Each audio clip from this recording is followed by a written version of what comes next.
Salut à tous, aujourd'hui on va parler cap 240 Limited. J'ai déjà fait la vidéo sur les rares il n'y a pas très longtemps et j'ai eu l'idée de cette vidéo en recevant pas mal de messages de managers sur Twitter ou des potes avec qui je discute sur Discord un peu partout qui galèrent un petit peu à aller choper les paliers. Je suis pas un pro, j'ai pas de baguette magique, mais je vais essayer voilà, de vous donner quelques conseils pour essayer d'aller choper un peu plus régulièrement les paliers. Je parle d'optimisation ici, je parle pas de rentabilité. La rentabilité, vous prenez de l'argent, vous le mettez de côté, vous le retirez, etc. Là, le but, ça va être de réinjecter au fur et à mesure donc vos Ethers, vos paliers, vos euros, au final, que vous gagnerez dans la cap 240 dans votre roster pour approfondir toujours plus et faire de plus en plus d'équipes. Pour moi, c'est ça le bon schéma d'évolution sur ce rare. Si je devais donner 3 conseils, le premier, ça serait la profondeur.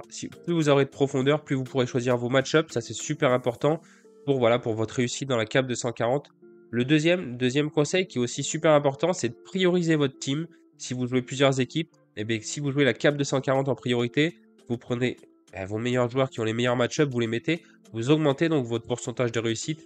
Le troisième conseil, vous y pouvez rien, moi non plus, c'est la réussite. Forcément, il faut un petit peu de réussite pour aller les chercher de temps en temps. Faut pas qu'un clean sheet saute à la 95e, etc. En soi, le roster, il coûte pas énormément. La profondeur que vous aurez besoin, elle coûte pas énormément. Là, dans cette vidéo, moi, j'ai vu large, comme j'avais fait en rare. Mais derrière, vous pouvez commencer avec 50, 60 euros et ajuster au fur et à mesure. Voilà, toutes les semaines, par contre, vous serez obligé d'ajuster, de trade, d'acheter. Là, dans cette vidéo, je vous prévois, en gros, je vous fais le plan pour avoir un roster prêt pour quelques mois, on va dire, même s'il faudra peut-être ajuster de temps en temps. Voilà, ça ne sera pas toutes les semaines. Parce qu'en soi, avec 50, 60 euros, vous pouvez commencer aujourd'hui à avoir une équipe avec un joueur plus une doublure par poste. Mais voilà, comme je vous dis, il faudra ajuster au fur et à mesure. Donc voilà, dans cette vidéo, je vois large. Un gardien remplaçant, 4 défenseurs, pardon, 4 milieux, 3 attaquants, pour être tranquille, voilà, pour vraiment avoir du choix dans les match-ups. Donc je vous montre un petit peu tout ça. Oh, pardon, le micro. Je vous montre un petit peu tout ça. On va voir le budget ensemble pour voir un petit peu ce que ça donne. C'est parti. Comme d'hab, je vais aller faire sur l'América. L'Asia, j'y connais rien. L'Europe, c'est bientôt fini. Donc même, je pense que l'Europe en Ligue 2, vous avez des coûts énormes à faire en ce moment. Donc vous pourrez prendre le budget et vraiment le diviser peut-être par 2. J'exagère un petit peu, mais il y a vraiment des coûts exceptionnels à faire. Donc je vous laisserai regarder ça. Je vous laisserai faire des recherches. Moi, je vous montre des cibles. C'est juste des cibles que je vous montre comme ça pour se donner une idée du budget comme j'avais fait dans la vidéo rare. Je vous dis pas achetez ce joueur, achetez ce joueur. C'est vraiment faites vos propres recherches. Là, c'est juste pour me donner un ordre de prix sur des gardiens titulaires. Donc vous connaissez, il y a Stéphane Frey, ça coûte 50 euros, 0,0235. Clark, c'est 30 balles, 0,015, c'est pas cher. Après, il y a Martin Paes, vous voyez, c'est 50 balles, 50 euros, pardon, 0,0250. Après, il y a Yarborough, 30 euros. Donc vous voyez, entre les deux, il y a entre 30 et 50 euros. C'est des titulaires. Après, vous allez voir on va calculer quand même le budget remplaçant. Sean Johnson, j'aime beaucoup aussi. Elle caisse de 48 qui est assez cool pour la cap. Il y a, il me semble qu'il y a voilà, un Péruvien, Patrick Zubuk, 00177, 35 euros, que je trouve très intéressant. Après, par contre, le problème, c'est que là, c'est un joueur qui a bougé, qui était à Cienciano, qui a bougé dans un club pas couvert, donc vous ne pourrez pas avoir le remplaçant. Donc c'est assez embêtant. Et derrière, hop, je vous montre Gabriel Arias, un peu cher, même très cher. Là, je vous montre deux gardiens quand même assez chers avec Takaoka. Mais voilà, pour se donner une idée, je vais prendre entre Steve Clark qui coûte 30 euros et Stéphane Frey qui coûte 50 euros. Et par exemple, je vais aller regarder, mais ça va être pareil, pareil pour Steve Clark. Le roster, combien coûte le remplaçant? Parce qu'il coûte vraiment, quand le titulaire est bien installé, le remplaçant va pas coûter cher. Donc voilà, c'est environ 6-7 euros. Et je vais juste regarder Clark aussi. Clark, le remplaçant, c'est Tarbell, c'est pareil, c'est 6-7 euros. Donc on va prendre environ une enveloppe de 45 euros pour gardien plus remplaçant. Je fais une moyenne un petit peu des deux. On est même vers les 50 euros. Allez, on va prendre 50 euros pour avoir un package. Alors c'est un peu cher, c'est la grosse dépense de votre roster. Par contre, derrière, vous aurez un gardien et un remplaçant pour toute la saison pour aller chercher les paliers. Donc la MLS, ça finit fin octobre, fin novembre. Je ne sais plus exactement la date des playoffs de cette année. Comme il y avait la Coupe du Monde l'année dernière, ça a un peu abrégé la saison. Mais voilà, vous aurez de quoi choper pas mal de paliers d'ici là et optimiser votre équipe. Et même avec les paliers, mais pourquoi pas aller choper des joueurs européens pour avoir une CAF 240 Europe, basculer sur ça en septembre. En attendant que la saison MLS se termine, jouer la CAF 240 et une All-Star ou une America ou ce que vous voulez, en fonction de la qualité de vos joueurs, je vous le répète. Mais voilà, donc pour le gardien, on va dire 50 euros et que vous ayez un petit budget ou pas. Vous voyez, tout à l'heure, je vous disais 50-60 euros. Je me suis un peu emporté. Je pense que pour le gardien, il faudra ça pour avoir le gardien plus le remplaçant. Si vous prenez par exemple Steve Clark, ça vous coûtera que 40 € par exemple. Mais voilà, c'est derrière sur les autres joueurs qu'on va vraiment faire des économies entre guillemets. Pour les défenseurs, de base, la priorité, c'est de prendre des titulaires, allez pas prendre des petites pépitas, des machins, tout ça, sauf dans le cas que je vous expose après. Mais il y a des joueurs qui sont vraiment, voilà, comme Nicolas Figal qui a un cap de 51 qui sera parfait pour les caps, qui est pas cher, qui est 5 balles. Il y a un peu plus cher, mais c'est un bon profil aussi, Morales, mais qui est quand même plutôt cool. Et il y a voilà, c'est pour vous montrer des joueurs qui sont quand même pas voilà, pas trop mauvais. Comme ça sera en gros vos gros joueurs dans la cape 240 que vous essayerez de caler le plus possible.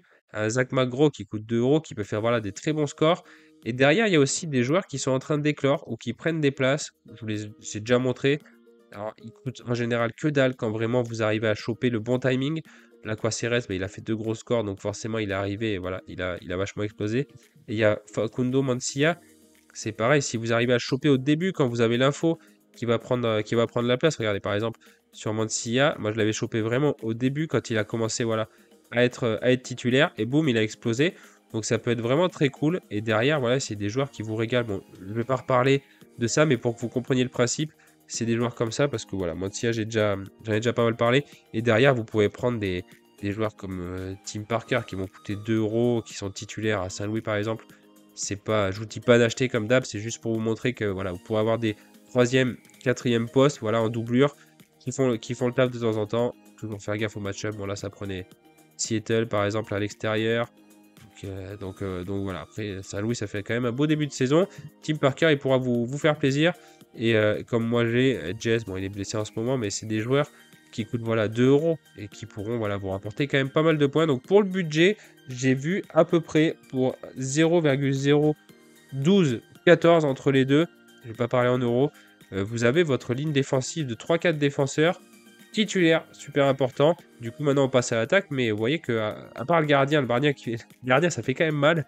Vous aurez quand même des joueurs en défense, un gros roster pour pas grand chose derrière. Pour les milieux, ça va être pareil, ça va être voilà, vraiment le même délire, donc je vais passer rapide. Il y a des joueurs comme Ramiro Montero qui ont des L15 de 52 qui sont pas chers. 10 €, ça va être votre gros joueur entre guillemets. Il y a des joueurs comme un joueur que j'ai repéré, mais qui, ouais, 5 €, qui a un L15 un peu haut. Jack Duran, qui est pas mal aussi. Moi, j'aime assez. Il y a des. Bah, par exemple, ça, c'est un bon exemple de joueur qui a un L15 assez bas et qui pourra vous rapporter pas mal de points. Il y a aussi une question de timing, ça c'est super important. C'est Kelly Acosta. Vous voyez, ses scores sont quand même plutôt pas mal, 55, 52, 60, etc. Et il a un L15 aujourd'hui de 44. Donc après, bien sûr, quand tout ça va se virer, il va augmenter un petit peu parce qu'il y a ça qui va rester, mais c'est pas pour tout de suite.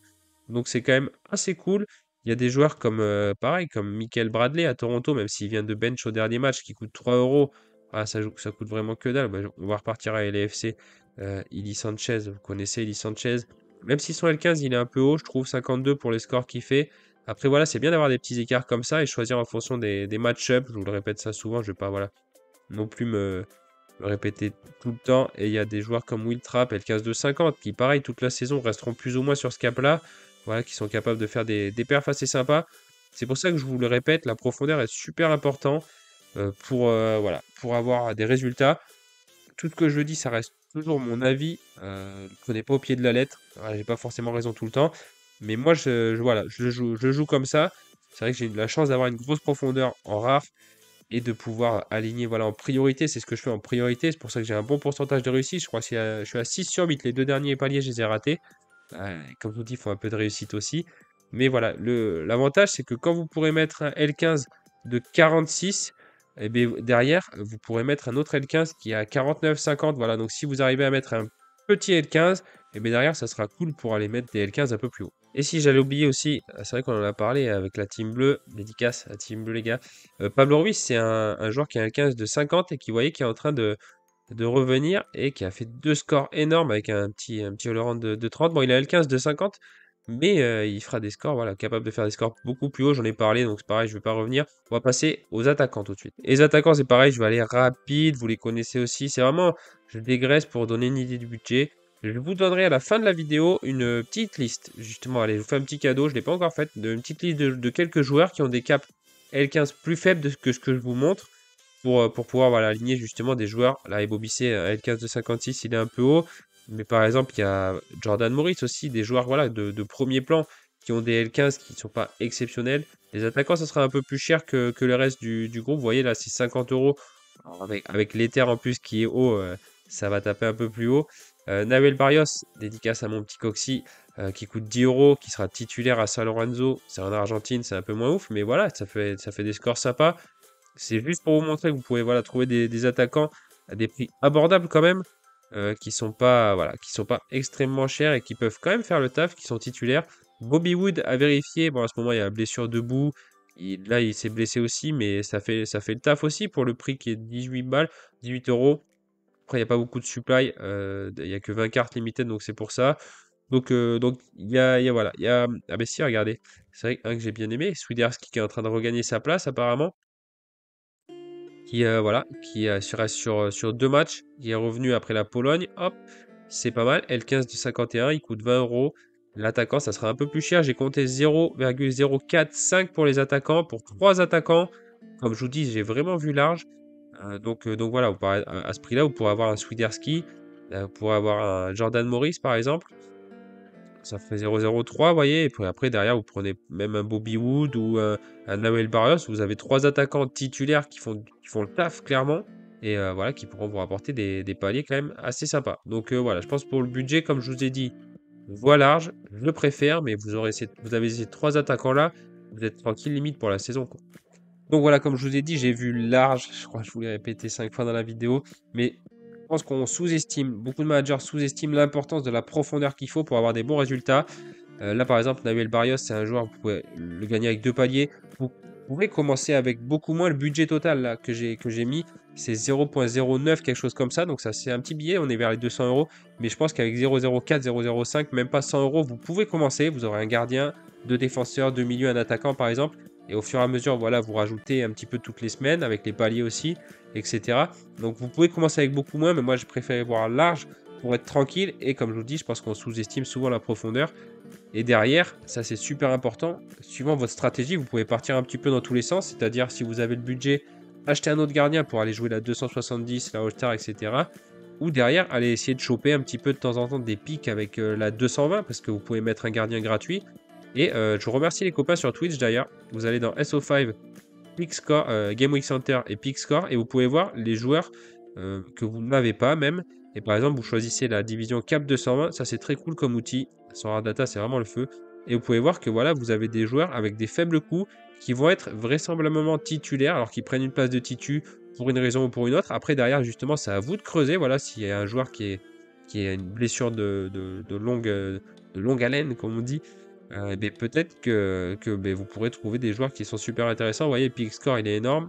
Opposant de score, là, ils ont. Voilà. Après, c'est pas une science exacte du tout, ça, mais ça peut vous donner voilà, vraiment matière à recherche et c'est super intéressant. C'est du budget et de l'investissement en termes de temps aussi. Ça, faudra pas se le cacher.